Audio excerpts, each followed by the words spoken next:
ऐसी आवाम जो इम्पोर्टेड गाड़ियों को पसंद करती हैं उनके लिए एक अच्छी अपॉर्चुनिटी है। लोकल बायर को फायदा होने जा रहा है। डेफिनेटली जो बंदा 60-70 लाख रुपए मैनेज कर सकता था और वह 1.25 करोड़ की गाड़ी बाय नहीं कर सकता था, तो अब उसको उसकी प्राइस ब्रैकेट के अंदर इम्पोर्टेड गाड़ी मिल जाएगी। एवरेजली एक गाड़ी को इंपोर्ट करने पर आपकी 10 से 15% कॉस्ट कम हो जाएगी। कार लवर्स के लिए गुड न्यूज़ है, वेरी गुड न्यूज़।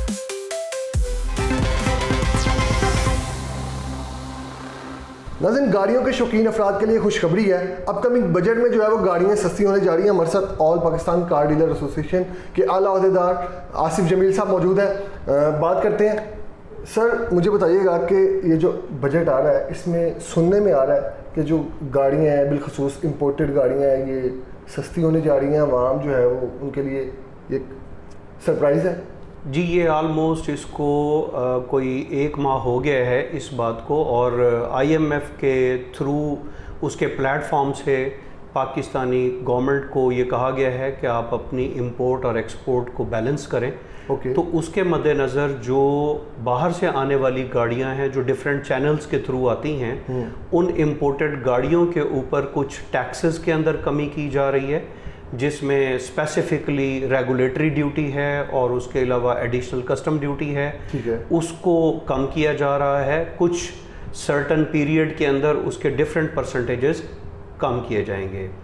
उसके अलावा जो उसकी इंपोर्ट मेथडोलॉजी है, जो कि आलमोस्ट कोई 23-24 साल से तरीक़ाकार के मुताबिक चल रही है, जो 3 तरह के मेथड हैं, उसमें एक ट्रांसफ़र ऑफ रेजिडेंस है ओवरसीज़ पाकिस्तानियों की, फिर ओवरसीज़ पाकिस्तानियों के लिए एक और स्कीम है गिफ्ट स्कीम, फिर ओवरसीज़ पाकिस्तानियों के लिए एक और स्कीम है बैगेज स्कीम।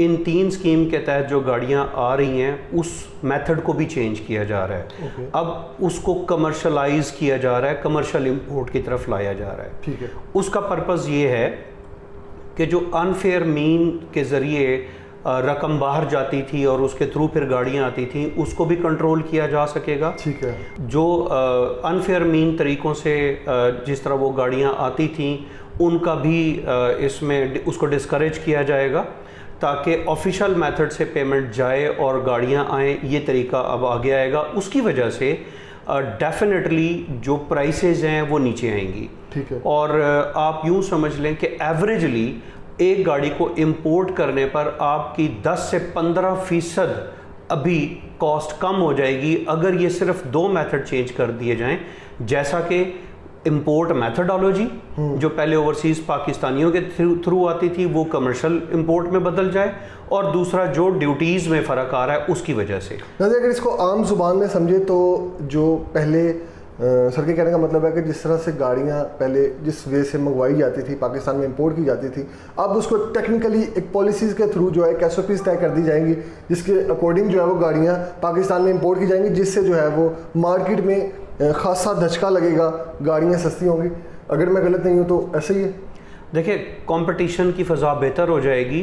कुछ पिछले 3-4 सालों से इम्पोर्टेड गाड़ियों को रोकने के लिए या आलमोस्ट बैन करने के लिए उनके ऊपर बहुत भारी कस्टम ड्यूटीज़ और डिफरेंट तरह के taxes, federal excise duty, CVT और ये डिफरेंट टैक्सेस लगाए गए ताकि उसको डिस्करेज किया जा सके और लोकल इंडस्ट्री को प्रमोट किया जा सके। बट अनफॉर्चुनेटली लोकल इंडस्ट्री ने अपनी उस परफॉर्मेंस को शो नहीं किया, गाड़ियों की क्वालिटी अच्छी नहीं की, मगर उसकी प्राइसेस आसमान तक पहुंचा। तो मैं यही बात करने लगा था कि आप चूँकि खुद गाड़ियों का काम करते हैं, तो हम देखते हैं आपके शोरूम पे जो गाड़ियाँ हैं मोस्टली बड़े ब्रांड्स हैं और इम्पोर्टेड गाड़ियाँ हैं।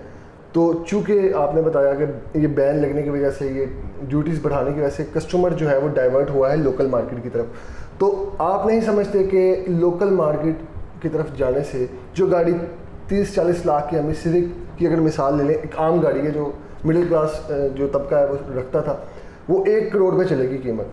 लोकल गाड़ियों की जो क्वालिटी है वो मेंटेन नहीं की गई, बल्कि इम्प्रूव करने के बजाय, इन्हेंस करने के बजाय वो वैसी ही थी और उसकी प्राइसिंग इंक्रीज़ हो गई। इससे जो है वो नुकसान नहीं पहुंचा कस्टमर को। देखें, मैं आपको छोटा सा एक एनालिसिस बताता हूँ। आज से 3-4 साल पहले तक, 2020-21 की बात है, टोयोटा प्रियस बहुत ज़्यादा compete कर रही थी होंडा सिविक को, आपकी टोयोटा करोला ग्रैंडी वगैरह इस तरह की गाड़ियों को। जब उनके टैक्सेस बढ़े, उनकी पॉलिसीज़ में चेंज आया, तो वो गाड़ियाँ जो पहले 40, 45, 50 लाख में मिल जाया करती थी और वो ग्रीन एनर्जी थी और हाइब्रिड थी, फ्यूल एफिशिएंसी बहुत अच्छी थी, गाड़ियों की क्वालिटी बहुत अच्छी थी, सेफ्टी सिक्योरिटी फीचर्स बहुत अच्छे थे, वो इंटरनेशनल स्टैंडर्ड की गाड़ी है जी।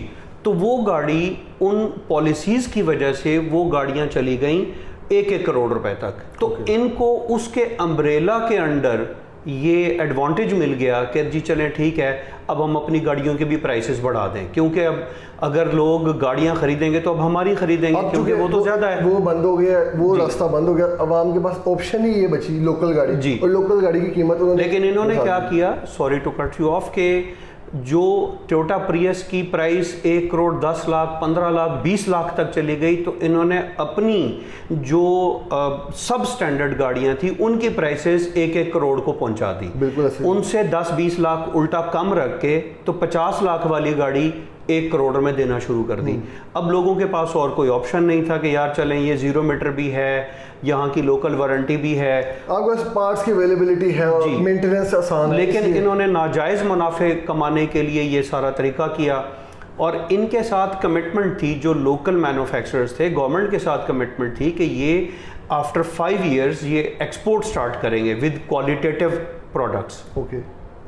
तो 2024 में वो इनका टाइम स्पैन भी पूरा हो गया, लेकिन तब तक क्या, अब तक कोई गाड़ी एक्सपोर्ट नहीं हो रही, ना कोई कमिटमेंट पूरी है, इवन लोकल जो ज़रूरत है उसको भी पूरा नहीं कर पा रहे और ना ही क्वालिटी के स्टैंडर्ड्स को मीट कर पा रहे हैं। ठीक है। तो ये IMF का, और ख़ास तौर पर मैं अप्रिशिएट करूँगा जो मौजूदा हुकूमत है जिसने इस बजट के अंदर ये चीज़ें अनाउंस करने जा रही है कि इसमें कंपटीशन की फ़ज़ा भी अच्छी होगी, थोड़ा गाड़ियों की प्राइसेस भी कम हो जाएंगी, और फिर जो ऐसी आवाम जो इंपोर्टेड गाड़ियों को पसंद करती हैं उनके लिए एक अच्छी अपॉर्चुनिटी है। लोकल बायर को फ़ायदा होने जा रहा है।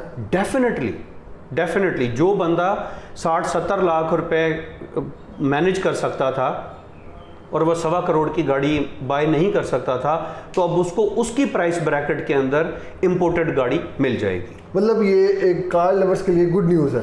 Very good news, very amazing, very surprising, और बहुत ही लुक्रेटिव अपॉर्चुनिटी है कि लोग अब अच्छी इंपोर्टेड गाड़ियों को ख़रीद सकेंगे, उनकी सकत में आ जाएगी। नाज़रीन, आसिफ जमील साहब हमारे साथ मौजूद थे, आपने इनकी गुफ्तगू मुलाहिज़ा की।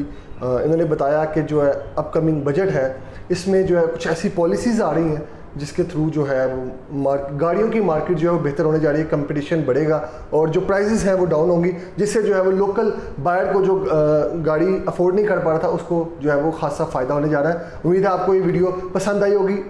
मज़ीद ऐसी वीडियोज़ देखने के लिए देखते रहिए GNN। इसी के साथ ही अपने मेज़बान को दीजिए इजाज़त। अल्लाह निगहबान।